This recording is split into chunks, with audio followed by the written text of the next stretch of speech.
Prince Reza Pahlavi, for being with us today for this International Women's Rights Day. My first question will be, why is this day so important to you? I don't think there is a moment in history where the significance of Women's International Day would be so apropos when it comes to the people of Iran, and particularly Iranian women. Ever since the revolution, the first victims of it were the Iranian women who lost the rights that they enjoyed before the revolution in equality with their counterpart. And very soon, since the beginning, they've been protesting this regime and have suffered the consequences of life under this regime that treats women as second-class citizens. It is therefore, I think, in terms of international, the world in which we live, the plight of Iranian women could not be more significant at this time. So this is a very important mark of a day that celebrates and defends women's rights. And this is something that is perhaps the most important among other rights that Iranian citizens ought to have. And to me, it's very, very important. So I cannot stress enough the importance and significance of this day. Nobel Peace Prize Dr. Mukwege is talking about positive masculinity, saying that man has a duty being together with women in order for women's rights to become human rights. Could you tell us why, as a man, you think it is important to be on the side of women to stand for women's rights? Well, actually, it is imperative that men are extremely proactive in defending women's rights, because if there was an injustice of or lack of gender equality, it is for the other gender to make sure the equality exists. And as such, men should not be just passive about this. And fortunately, the good news is that when I look at today's young generation of Iranians, the Gen Z of Iran, they are more than ever in solidarity and support of their female counterpart. And this is so important, even when we witness the women life liberty movement being started as a result of Mahsa Amini's murder. We have seen that more often than not, young Iranian men were side by side with their fellow Iranian sisters and mothers and daughters, standing for their right. It has become an imperative element for our society when it comes to human rights, when it comes to putting an end to any form of discrimination, including, of course, sexual discrimination. So beyond the duty, they are actually taking it in their own hands. I don't think they need to be told this. They are already doing it. We need to do even more. We have to make sure that our future will guarantee the fact that women in Iran can enjoy all the liberties and opportunities and equalities that are currently completely denied. And that takes a whole society to stand side by side. If men, I would even say, have a more important responsibility today vis-a-vis this issue than ever before, because this injustice can only be resolved when women and men in Iran work side by side about this. And now, for one, I'm doing my part. So concretely, what can we do to help the statue of Iranian woman today? And could you give us an anecdote, especially dealing with women's rights, in your career? Well, Iran was one of the first countries in the Middle East to adopt a family law, which was a very important benchmark for bringing and advancing the cause of the right of women and young girls in Iran. The very first thing that Khomeini did was to abolish that law.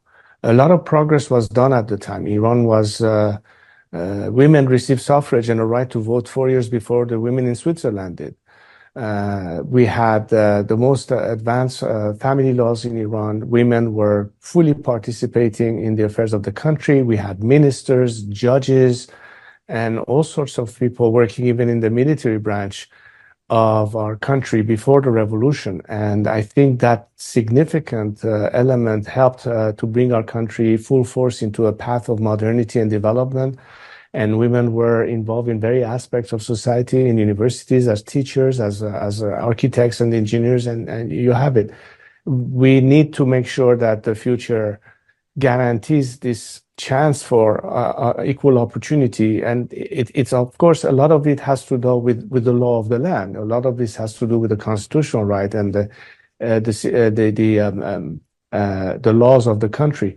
But you also have to constantly remind people, we have to create a new political culture. And that's very important when you're fighting with elements who have been extremely chauvinistic on one side, on one part, and a lot of it unfortunately takes root in religion. And I think one of the reasons why it is so important for us to have a secular democratic future in Iran, where there's a clear separation of religion from state, it is because a lot of these restrictions is as a result of the religious factor, and we need to separate that in order not to fall into issues such as Sharia law, which is extremely limiting when it comes to, again, the right of women in Iran. Case in point, what the regime is doing right now. It takes the testimony of 2 women in court of law to equal the testimony of 1 man. How could that possibly be the basis of Iranian women's right? All of this can change by means of proper legislation. All of this can change by a guarantee within the constitution. But most importantly, it's also an education that is constant, and we need to make sure that that culture constantly prevails, and generation after generation, we make sure that there's no reversal of that. And this time that women will be able to hang on to their rights as opposed to lose it the way they did 45 years ago. Do you think peace education can be key in order to have acceptance on both sides, men and women? Absolutely. And I think in a world of social media, when there's no longer the excuse of not knowing the facts, we have to utilize various platforms to educate, to inform, and to connect people to one another. Not just Iranians with Iranians, naturally, but Iranians with the rest of the world. If you look at all the activities that we can find in various social media platforms, especially when it comes to intercultural connection and connectivity with people of the world, as much as the Iranian movement inspired many women in the world to stand in support of what happened in Iran. When we saw female legislators in European legislatures or other places in support of the Iranian women cutting their hair, for example, and also the kind of messaging that goes back into Iran, empowering and giving hope and courage for people to stand up for the rights, particularly women, we have to utilize all these means. And I think this is a time that the Iranian people need not feel that they are alone in this fight. I've always stressed how important it is to have the moral support and backing of the international community, particularly democratic countries where women's rights are fully respected. They need to know that they are not alone in this, and they have the full support of the citizenry of these countries and their governments. Could you tell us a woman who would have been a role model for your career? Well, as I was growing up, I saw how much effort was done with respect to that. My mother, for example, and everything she did to advance the cause of women and her activities in various aspects of culture and what have you. My aunt, other members of my family, and people that I knew growing up, people who were at the forefront of women actively doing positive work. Our first Minister of Education, Farrokhru Parsa, who unfortunately was one of the first people executed by the regime after the revolution, or someone like Mahnaz Afkhami, who was really one of the pioneers in the field of bringing women's rights into action in Iran, and so many other people I could name who are truly inspirational and role models for what happened.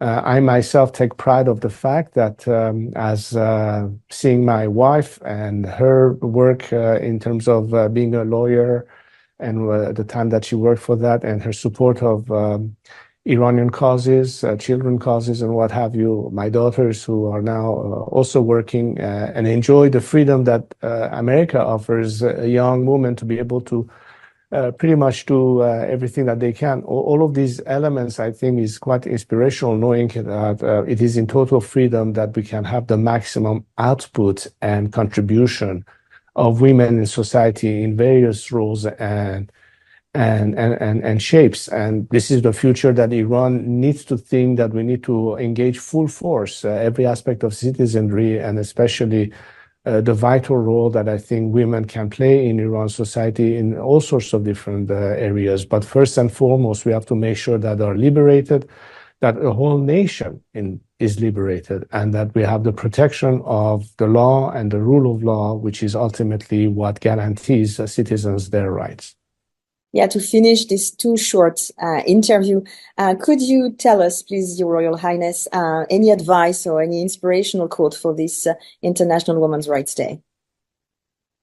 I think when you look at the sacrifices that has been made by our women all these years, nothing can be more inspiring into seeing why is it that we have to be much more than just observer of that. We have to do everything we can to redress and reverse this injustice. And frankly, I think that more than me inspiring them, they inspire me.